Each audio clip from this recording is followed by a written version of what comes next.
ও মা, তুমি না একটু আগে দোকানে গেলে, আবার তো তাড়াতাড়ি বাড়ি চলে আসলে যে? ছাতা থাকা সত্ত্বেও তো অর্ধেক ভিজে গিয়েছো দেখছি। আর বলো না, দোকানে পৌঁছানোর পর পিয়ন এসে আমার হাতে একটা চিঠি ধরিয়ে দিয়ে গেল। চিঠিটা পড়ি আর দোকানে মন টিকলো না, সোজা বাড়ি চলে আসলাম। কার চিঠি? কোনো খারাপ খবর নয় তো? না না, খারাপ না, বড় খবর। জেঠু মানে কালিদাস জেঠুর চিঠি। উনি লিখেছেন আজকে বিকেলেই নাকি আমাদের বাড়ি আসছেন। সেই যে অনেক বছর আগে পরিবারের সাথে ভুল বোঝাবুঝি করে শহরে চলে গেছিলেন। তোমার কাছ থেকে শুনেছি, কিন্তু চোখে দেখার তো ভাগ্য হয়নি। যাকে, এবার তাহলে জেঠুর সাথে পরিচয় হবে। খুব ছোট থাকতে জেঠুকে দেখেছিলাম, তারপর উনি তো আর এমুখ হননি। এত বছর পর বাদে নিজে আসছে, তাই ভাবছি একটু ভালো মন্দ রান্না করতে হবে। তা তো করতেই হবে, কিন্তু এই বৃষ্টির মধ্যে তুমি আবার বাজারে যাবে কি করে? তার চেয়ে বড় কথা, ঘরে একটা মুরগি, ওটা আমি এখনই কেটে কুটে পরিষ্কার করে রাখছি। দিয়া এসে ঝটপট রান্না ছড়িয়ে দেবে। উঠোনের পাশে কচুও তো তোলা আছে। আজ কচু ভর্তা আর মাংসের ঝোল হোক। জেঠু নিশ্চয়ই কয়েকদিন থাকবেন, তখন না হয় পোলাও বিরিয়ানি খেয়ে মন ভরানো যাবে। তা মন্দ বলনি। ঠিক আছে, তুমি কাটাকুটি শুরু করো, আমি গিয়ে কাকাকে খবরটা দিয়ে আসি। কাকা শুনলে খুব খুশি হবে। কত বছর পর দুই ভাইয়ের দেখা হবে। আমার শ্বশুর থাকলে উনিও খুশি হতেন নিশ্চয়ই। সে আর বলতে, তিন ভাই মিলে একসাথে হলে কতই না ভালো হতো। যাকগে সেসব কথা, আমি বরং কাকার কাছে যাই। ও বৌদি, তুমি না বললে চুলার পাশের ঝুড়িতে মুরগির মাংস কেটে রাখা আছে, কিন্তু এখানে তো কিছুই দেখতে পাচ্ছি না, শুধু খালি একটা পিঁড়ি পড়ে আছে। ওমা, সে কি কথা? মাংস কি ঝুড়ি সহ হাওয়া হয়ে গেল নাকি? এই তো কিছুক্ষণ আগে আমি নিজের হাতে কেটে ধুয়ে ঝুড়িতে ঢেকে রেখে এলাম। কোন অলক্ষণে বিড়াল ঢুকে কেটে পড়লো নিয়ে, তো বুঝতে পারছি না। বিড়াল হলে তো ঝুড়িটা উল্টো হয়ে থাকতো বৌদি, এই তো ঝুড়িটাই পুরো গায়েব। দাঁড়াও দেখি কাকা কিছু বলতে পারে কিনা, উনি তো বারান্দাতেই বসে আছে। কাকা, ও কাকা, তোমার সামনেই তো রান্নাঘর, তুমি বলতে পারবে মাংসের ঝুড়িটা কোথায় গেল? কেউ কি এসে নিয়ে গেছে? না রে মা, আমি কেমন করে বলবো? আমি তো সেই কখন থেকে এখানে বসে চা আর মুড়ি খাচ্ছি। আমার তো চোখে কিছু পড়লো না। কে এলো আর কে গেল আমার তো কিচ্ছু মনে পড়ছে না। কাকার তো কয়েক বছর ধরে এমনিতেই কিছু মনে থাকে না, ওনাকে জিজ্ঞাসা করে লাভ নেই দিয়া। যাই হোক, জেঠু আসার আগে নতুন করে বাজারে গিয়ে তো মাংস আনাও সম্ভব নয়। তাহলে আজ কি রান্না করব বৌদি? কপাল খারাপ, আজ ওই কচু ভর্তাটাই ভালো করে বানাও, আর সাথে ডাল আর বেগুন ভাজি করে নাও। জেঠু আসুক, আজ ডাল ভাতি খাক। কাল সকালে তোর দাদাকে বলে বাজার থেকে ভালো দেখে খাসি বা মুরগি আনিয়ে ভালো মন্দ খাওয়াবো। আর দেরি না করে হাত চালা দিয়া। ঠিক আছে বৌদি।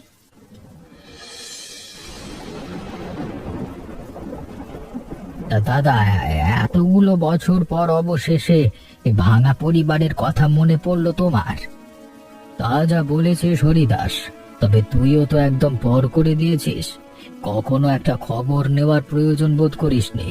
অভিমানটা আমি আঁকড়ে রেখেছিলাম এতদিন, কিন্তু মন মানলো না। শেষ বয়সে আর অহংকার নিয়ে দূরে থাকতে পারলাম না, তাই নিজেই চলে এলাম। তা দাদা, অভিমানের মানুষের মন ভারী করে দাদা। পরিবারের টান কিন্তু কমায় না। সেই টানটাই তো আমাকে বাধার দড়ি হয়ে আটকে রাখলো। এ ঘরের কত আলো অন্ধকার দেখলাম। তোদের ছেড়ে সংসারের দায়িত্ব কাঁধে তুলে নিতে গিয়ে নিজের আর আলাদা কোনো সংসার করা হলো না। জীবনের অনেকটা পথ একাই হেঁটে গেলাম। তোকে খুব একা করে দিয়েছিলাম না রে? বড্ড ভুল হয়ে গেছে রে। এখন ভাবছি তোকে আমার সাথে শহরে নিয়ে যাব। চল, তুই আমার সাথেই থাকবি বাকি জীবনটা। না দাদা, তার হয় না। এই ভিটে রমেশ আর দিয়া ওদের রক্তের ঘাম ঝরিয়ে বড় করেছে। মেজদার স্মৃতি মিশে আছে মাটিতে। ওদের আর এ ঘর ছেড়ে আমি আর কোথাও যেতে পারবো না। এ মায়া কাটানো আমার পক্ষে অসম্ভব। বুঝতে পেরেছি, তবে আমার মনে একটা দুঃখ চিরকাল থেকেই গেল। রঘু আমার উপর একটা ভুল ধারণা নিয়েই পৃথিবী ছেড়ে চলে গেল। আমি ওই দিক থেকে ভালো আছি। পুরনো স্মৃতি তেমন মনে নেই, তাই কারোর উপর কোনো অভিযোগ নেই। তবে এটা মনে পড়ে, তোর সাথে একটা বড় ঝামেলা হয়েছিল, তাই তুই রাগ করে বাড়ি ছেড়ে চলে গেছিলিস। আচ্ছা, বৌদি, মিনু, কমল ওরা সবাই কেমন আছে? ওরা সবাই ভালো আছে। কমল ডাক্তার, 2 ছেলে, আর মিনু কলেজে শিক্ষকতা করে। ওর বিয়েটা এখনো দেওয়া হয়নি, ভালো ছেলে পেলে বিয়েটা দিয়ে দেব। ওরা ভালো আছে শুনে বেশ শান্তি লাগলো। বেশ রাত হলো, আজকে 2 ভাই একসাথে ঘুমাবো। হ্যাঁ, তাই হবে দাদা। নিতাই দাদা, ও নিতাই দাদা, একটু ঘাটে আসো তো, আজ তোমার কাছ থেকে টাটকা দেশি মাছ নেব। শহর থেকে আমার বড় জেঠু এসেছে গো। বড় দেরি করে ফেললি রে দিদিমণি। আরে আজকে নদীতে তেমন ভালো মাছই নামেনি। যা 2-1টা পেয়েছিলাম সকালে পাইকার এসে এক ডাকে কিনে নিয়ে গেছে। তুই কালকে সকালে আসিস, তোর জেঠুর জন্য ভালো দেখে একটা নদীর কাতল বা চিতল রেখে দেবো। তুমিও যেমন দাদা, কাল দিয়ে কি করব? ভেবেছিলাম আজ জেঠুকে নদীর দেশি মাছের ঝাল রেঁধে খাওয়াবো। সেই প্রথম দিন এসে কচু ভর্তা আর ডাল খেয়ে দিন কাটালেন। আজও যদি ভালো কিছু খাওয়াতে না পারি তবে কেমন হয় বলো তো? কিরে দিয়া, সকাল সকাল কোত্থেকে আসা হচ্ছে? মুখটা আমার হাড়ির মতো গম্ভীর করে রেখেছিস কেন? আর বলিস না রে মিনু, জেঠু এসেছে শহর থেকে। কত আশা করে ঘাটে এলাম দাদার কাছ থেকে দেশি মাছের খোঁজে, কিন্তু আজ নাকি একটাও মাছ পাইনি। জেঠুকে কি দিয়ে যে ভাত দেবো তাই ভাবছি। সামান্য কারণে তোর মুখ ভার? কেন, তোর হাতে তো জাদু আছে দিয়া। তুই নদীর মাছ না পেলেও ঘরে থাকা শাকসবজি দিয়ে যা রাঁধিস, তার স্বাদ আঙুলে চেটে খাওয়ার মতো। ও নিয়ে চিন্তা করিস না। রাঁধতে পারি তা ঠিকই, কিন্তু ভালো পদ না থাকলে কি মন ভরে বল? ভীষণ দিয়া, তোকে তো আমি কতবার বলেছি, তোর হাতে রান্নায় যা স্বাদ আছে, তুই অনায়াসে হাটের মুখে একটা ছোটখাটো হোটেল দিতে পারিস। বিশ্বাস কর, 1 সপ্তাহের মধ্যে গঞ্জ জুড়ে তোর হোটেলের রান্নার সুনাম ছড়াবে। তুই হলে এমন কথা বলিস মিনু, মেয়ে মানুষ হয়ে হাটে হোটেল দেব? দাদা বৌদি শুনলে নির্ঘাত রেগে আগুন হবে। তার চেয়ে দেখি ঘরে গিয়ে রান্না করে কি জোগাড় করা যায়। এখানে এসে দেখো তো, রান্নাঘরের পেছনে কত সুন্দর মানকচু হয়ে আছে। এতদিন এই ঝোপঝাড়ের দিকে আমাদের নজরই পড়েনি। চলো দুটো ভালো দেখে কচু তুলে নি। ঠিকই বলেছ, এদিকের মাটি খুব উর্বর, নিশ্চয়ই ভালো কচু পাওয়া যাবে। এক কিসের শব্দ হলো? মাটিতে পাথর আছে নাকি? না না, পাথরের শব্দ এমন হয় নাকি? ভালো করে মাটিটা সরিয়ে রাখো তো। ও মা গো, এ তো বড় একটা সিন্ধু। এর ভেতর কি আছে গো? চুপ, একদম চেঁচাবে না। জেঠু এসেছে, কাকাও ঘরে আছে। এখন যদি জানাজানি হয় তবে বড় বিপদ হতে পারে। আগে আমাদের জানা দরকার এতে কি আছে। তাহলে এখন কি করবে? এখন সিন্দুকটা কেমন আছে তেমনটাই মাটি চাপা দিয়ে রাখি, কেউ যেন টের না পায়। রাতে সবাই ঘুমিয়ে পড়লে নিরিবিলিতে চিঠিটা পড়ে সব দেখব। একদম ঠিক বলেছো, চলো তাড়াতাড়ি মাটিটা ছড়িয়ে দিই। দিদিমণি, আরে ও দিয়া দিদিমণি, বাড়ি আছো নাকি?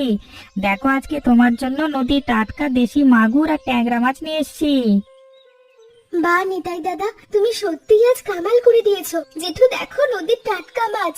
আজ তোমাকে একেবারে জাঁকজমক করে মাছের ঝোল রেঁধে খাওয়াবো। তা তো খাওয়াবি মা, কিন্তু সত্যি বলতে কি, তুই আসবার প্রথম দিন যে কচু ভর্তার পাতলা ডাল খাইয়েছিলিস, তার স্বাদ আজও আমার মুখে লেগে আছে।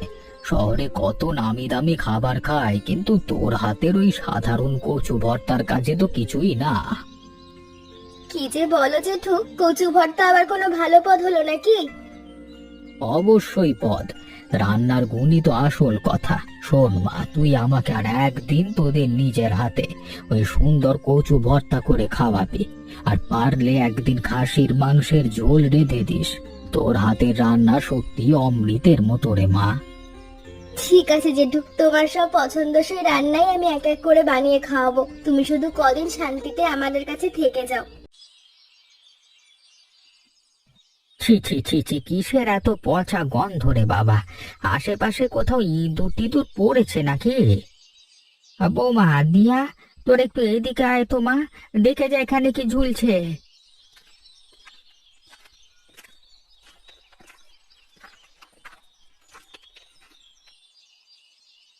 কি হয়েছে কাকা, এত ডাকাডাকি করছেন কেন? হ্যাঁ দেখ, ওই দেখ তো মা, গাছে ওটা কি বাঁধা রয়েছে, বড্ড দুর্গন্ধ বের হচ্ছে ওখান থেকে। ওরে বাস রে, আমার মনে পড়েছে রে মা, আমার সব মনে পড়েছে। কি মনে পড়েছে কাকা? ওই যে সেদিন সকালে রান্নাঘরে বিড়াল ঢুকছিল না, আমি দেখে ভেবেছিলাম বিড়ালটা নির্ঘাত মাংসের ঝুড়ি নিয়ে পালাবে, তাই বিড়ালের হাত থেকে বাঁচাতে আমি মাংসের ঝুড়িটা পলিথিনে পেঁচিয়ে লুকিয়ে পেয়ারা গাছে বেঁধে রেখেছিলাম।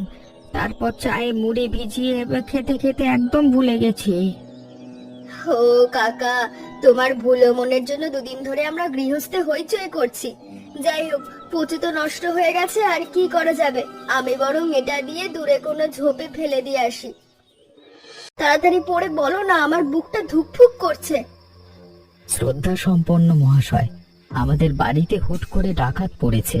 ডাকাতেরা চারপাশ ঘিরে ফেলায় আমি কোনো উপায় না দেখে গৃহস্থের শেষ সম্বল সিন্ধুক আর তার চাবিটা রান্নাঘরের পেছনের মাটিতে পুঁতে রেখে গেলাম। পরিস্থিতি খুব খারাপ, তাই আমি জীবন বাঁচাতে নিজের গ্রামে চলে যাচ্ছি। এতে তোমাদের রবিলাল। রবিলাল? রবিলাল কে গো? এমন নামে তোমাদের বংশে কেউ আছে বলে তো জানা ছিল না। তুমি তো আমায় কখনো বলোনি। রবিলাল? মনে পড়েছে। আমি যখন খুব ছোট ছিলাম তখন আমাদের বাড়িতে রবিলাল নামে একজন বিশ্বস্ত লোক কাজ করত। আমরা তাকে রবি কাকা বলতাম। তারপর একদিন হঠাৎ সে কাউকে কিছু না বলে গায়েব হয়ে গেল। সবাই ভেবেছিল সে বোধহয় আমাদের কাজ ছেড়ে পালিয়ে গেছে। ওমা, তার মানে সে পালায়নি? ডাকাতের হাত থেকে সিন্ধুক বাঁচাতে মাটিতে পুঁতে রেখে নিজের প্রাণ বাঁচাতে পালিয়েছিল। কিন্তু এই সিন্ধুকে কি আছে? সিন্ধুকে নিশ্চয়ই বাবা বা জেঠুদের আমলের কোনো মূল্যবান সম্পদ বা গোপন কাগজপত্র আছে। আমি তখন খুব ছোট ছিলাম বলে এর বেশি কিছু মনে পড়ছে না।